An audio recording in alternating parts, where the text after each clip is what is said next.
Hi praise lord, నా పేరు Anand. Welcome to the scripture together YouTube channel. ఈరోజు మనము ప్రకటన గ్రంథము 6వ అధ్యాయాన్ని కలిసి చదువుకుందాము. మీ దగ్గర బైబిల్స్ ఉన్నట్లయితే దయచేసి వాటిని తెచ్చవండి. ఒకవేళ లేనట్లయితే స్క్రీన్ మీద వాక్యం వస్తుంది, దాన్ని చూసి అయినా చదవాల్సిందిగా కోరుచున్నాను.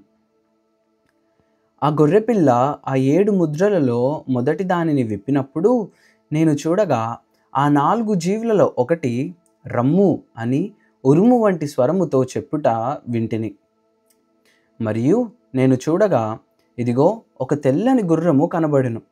దాని మీద ఒకడు విల్లు పట్టుకొని కూర్చుండి ఉండెను. అతనికి ఒక కిరీటం ఇయ్యబడెను. అతడు జయించుటకు బయలు వెళ్ళెను. ఆయన 2వ ముద్రను విప్పినప్పుడు రమ్ము అని 2వ జీవి చెప్పుట వింటిని. అప్పుడు ఎర్రనిదైన వేరొక గుర్రము బయలు వెళ్ళెను. మనుష్యులు ఒకనినొకడు చంపుకొనున్నట్లు భూలోకంలో సమాధానం లేకుండా చేయుటకు ఈ గుర్రము మీద కూర్చున్న వానికి అధికారం ఇయ్యబడెను. మరియు అతనికి ఒక పెద్ద ఖడ్గం ఇయ్యబడెను. ఆయన 3వ ముద్రను విప్పినప్పుడు రమ్ము అని 3వ జీవి చెప్పుట వింటిని. నేను చూడగా ఇదిగో ఒక నల్లని గుర్రము కనబడెను. దాని మీద ఒకడు త్రాసు చేత పట్టుకొని కూర్చుండి యుండెను.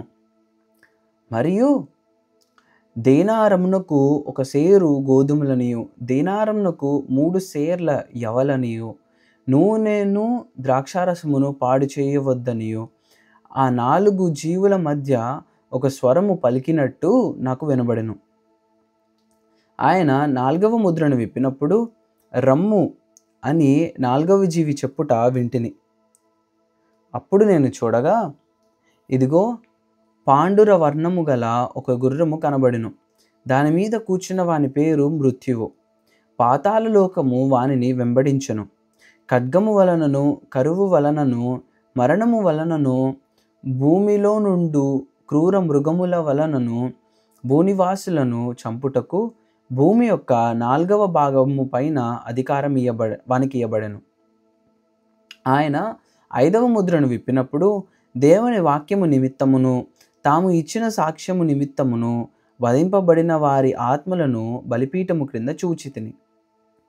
వారు నాదా సత్యస్వరూపి పరిశుద్ధాత్ముడా, ఎందాక తీర్పు తీర్చకయు మా రక్తము నిమిత్తము భూనివాసులకు ప్రతిదండన చేయకయు యుండు అని బిగ్గరగా కేకలు వేసిరి. తెల్లని వస్త్రము వారిలో ప్రతివానికి ఇయ్యబడెను.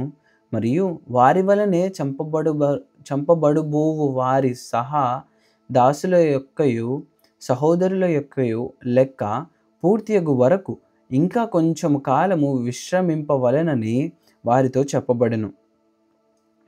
ఆయన 6వ ముద్రను విప్పినప్పుడు నేను చూడగా పెద్ద భూకంపము కలిగెను. సూర్యుడు కంబలి వలె నలుపాయను. చంద్రబింబమంతయు రక్తవర్ణమాయను. పెద్ద గాలి చేత ఊగులాడు అంజూరపు చెట్టు నుండి అకాలపు కాయలు రాలినట్టు ఆకాశ నక్షత్రములు భూమి మీద రాలెను. మరియు ఆకాశ మండలము చుట్టబడిన గ్రంథము వలనే తొలగిపోయాను. ప్రతి కొండయు ప్రతి ద్వీపమును వాటి వాటి స్థానములు తప్పెను. భూరాజులను, గనులను, సహస్రాధిపతులను, ధనికులను, బలిష్ఠులను, ప్రతి దాసుడును, ప్రతి స్వాతంత్రుడును కొండ గుహలలోను బండ సందులలోను దాగుకొని సింహాసనాసీనుడై ఉన్న వాని యొక్కయు గొర్రెపిల్ల యొక్కయు ఉగ్రత మహాదినము వచ్చెను. దానికి తాళజాలిన వాడెవడు?